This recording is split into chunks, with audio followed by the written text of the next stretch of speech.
everybody, welcome to Dinner and a Tip. Today we're going to do a Parmesan Italian encrusted pork chops, and then we're going to do some potatoes.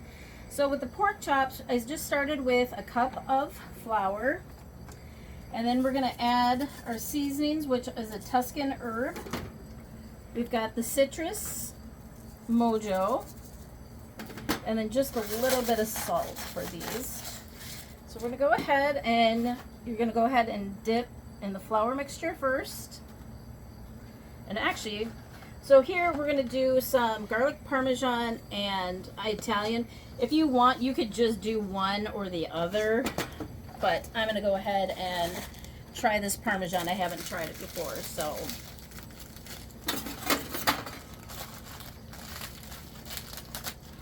So we got this. And then we're going to do about a cup of Parmesan as well. So we're just going to give that a quick mix.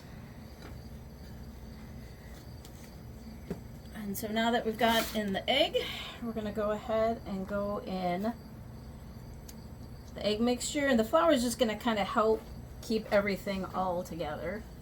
You want to get a good pound down on that. So you're going to want to go on a medium heat with these, and we're going to go ahead and start by putting some oil on the grill. I do avocado, but you can use whatever your choice is.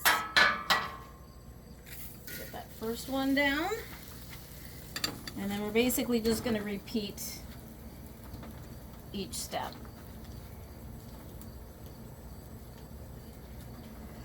You can do plain, you can do, if you have a special breadcrumb that you like, like I said, you can just do the Italian. I thought the Parmesan would be an interesting take on it, so.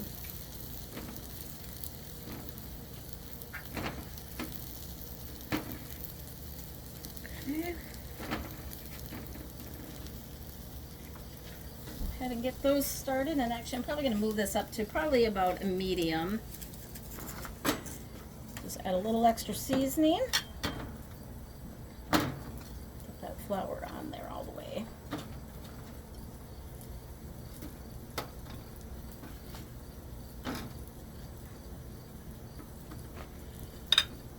Okay, now that we got all of that done, we're going to get these on the grill. One of my tips today is when I'm working outside, I usually like to take a towel, get it wet, so I can actually wash my hands when I'm outside, so I can get to the next thing. Alright, we're going to clean this up. So the next thing we're going to do is I had some leftover baked potatoes, and so I'm just going to repurpose them today. So I'm going to hit these with just a little bit of oil,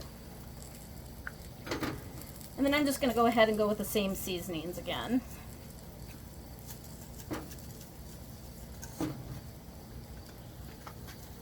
Let's throw a little extra oil just to make sure that these don't stick.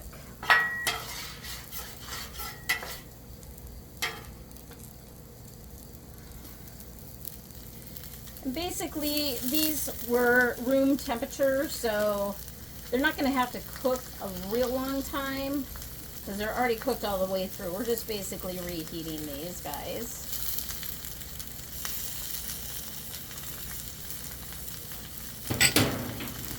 And with these, I'm actually going to do them loaded. So I have some thick cut bacon that I've got. So I'm going to go ahead and cook that up real quick.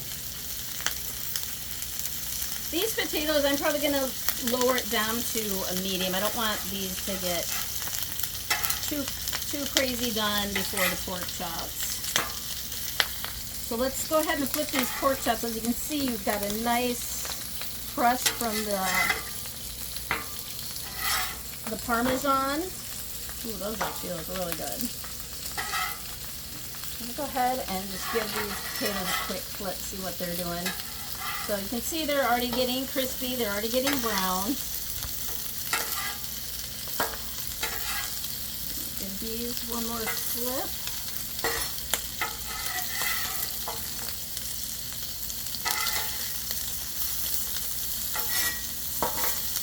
This bacon coming along good.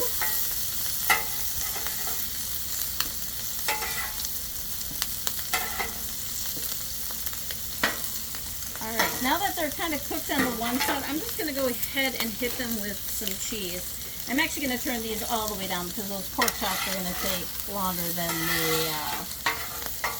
the potatoes.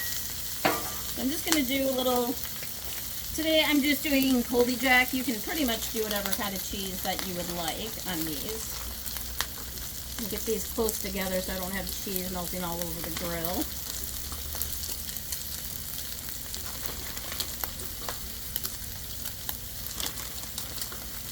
Kind of like a twice baked potato, just a little different, that's all.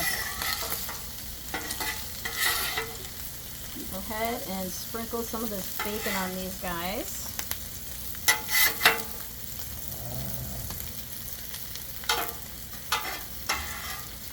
That's all we really need to do for these, but since the pork chops are still cooking, I'm going to go ahead and put this under a dome to give it a little bit more cook time. I actually do have some onions and chives that I'm going to hit with these too. And while they're in the dome, it's going to go ahead and cook up.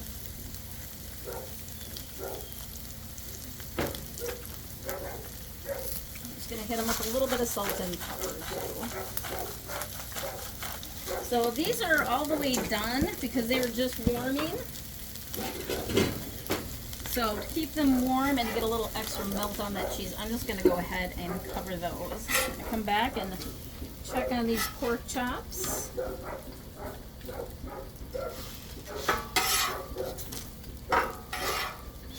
While those are finishing, we might as well throw a little garlic bread on here. Let's go ahead and give these pork chops a quick cut and see where we're at. Yep, those are going to take a little extra time, so I'm going to go ahead. Just going to put a little water around these. Actually, I'm going to be able to do it with two of them. Go ahead and steam those to get those cooking a little bit faster.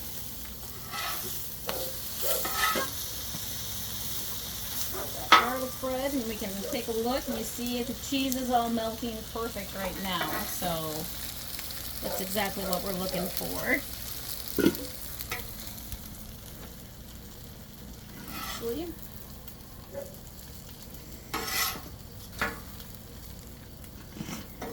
so ideally the pork chops are going to take about 3 to 4 minutes on each side. These are coming along, so we're going to go ahead and take a quick pause so you don't have to sit here and watch, and then we'll come back and check on them when they're all done and give them a try. We're back. And these have got a nice crisp brown on them. The cheese is all cooked in. Nothing left to do but serve up. So we've got our potatoes over here. That turned out great. Go ahead and try a little bit of this potato first.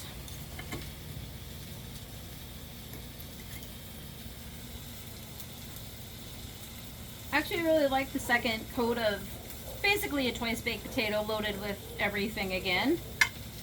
Go ahead and cut into these pork chops.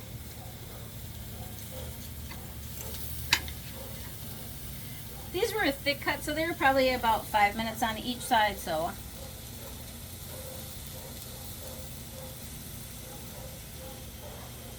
love the crunch of the Parmesan and the Italian seasonings. It'll be a perfect dinner, so go ahead and try it and let me know how it goes and subscribe. We'll see you next time.